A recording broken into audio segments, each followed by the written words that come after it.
The check engine light came on, so I began troubleshooting to identify the issue. First, I connected a scan tool and it displayed code P0505, indicating a problem with the idle air control (IAC) system.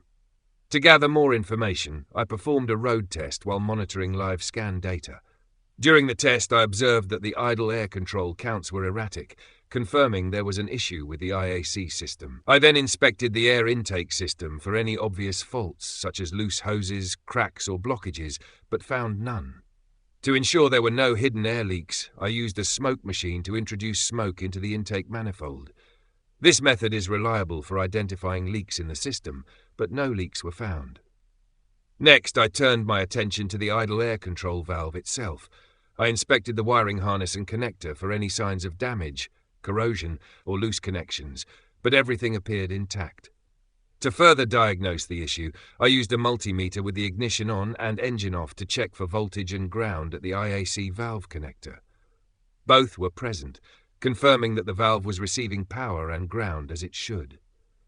To verify whether the IAC valve was functioning, I applied voltage and ground directly to it using fused jumper wires. While monitoring the valve's response, I noticed that it was inoperative. It didn't move or function as expected. This test confirmed that the IAC valve was faulty and needed replacement. To address the problem, I replaced the idle air control valve with a new one. After the replacement, I cleared the error codes from the system and performed another road test to ensure the repair was successful. The vehicle operated smoothly, the idle was steady, and the check engine light stayed off. No fault codes returned. This process highlights the importance of thorough and methodical diagnostics. The idle air control valve is critical for maintaining proper engine idle speed, especially during cold starts or when the engine is under load.